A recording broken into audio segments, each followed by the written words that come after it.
Welcome to A1 TV Telugu news. నేను భువన. Details చూద్దాం.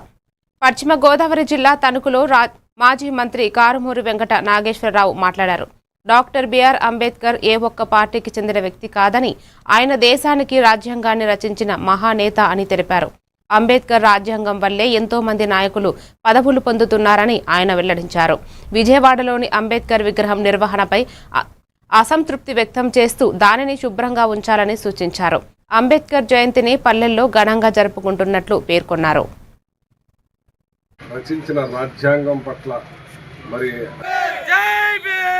జయంతి ఉత్సవాల్ని దేశమంతటా వాడవాడల గ్రామాన ఇవాళ పెద్ద ఎత్తున చేసుకునే కార్యక్రమాన్ని మన బాబాసాహెబ్ అంబేద్కర్ గారు మరి ఆ రోజున ఆయన రచించిన రాజ్యాంగం పట్ల మరి అన్ని వ్యవస్థలు కూడా ఏర్పడటం జరిగింది.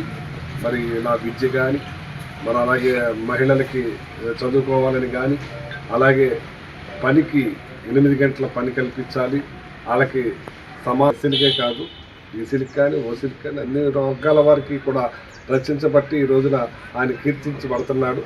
అలాంటి అంబేద్కర్ గారి జయంతోత్సవాన్ని ఇవాళ అందరూ కూడా చేసుకోవడం సంతోషంగా ఉందని చెప్పి తెలియజేస్తూ, ఇవాళ నడిబొడ్డున మరి ఆ విజయవాడలో పెట్టిన దాన్ని ఇవాళ నీరుగార్చే పని చేస్తాం. ఇది దుర్మార్గం, హేయమైన పని అని చెప్పి ఈ ప్రభుత్వాన్ని నేను అడుగుతున్నాను. నేను ఎంచేతంటే బాబాసాహెబ్ అంబేద్కర్ గారి విగ్రహం అది అందరికీ, కానీ ఒకటి రాజ్యాంగం రాసిన అంబేద్కర్ గారిని వేరు చేయొద్దని చెప్పి ఈ కూటమి ప్రభుత్వాన్ని కోరుతా ఉన్నాను.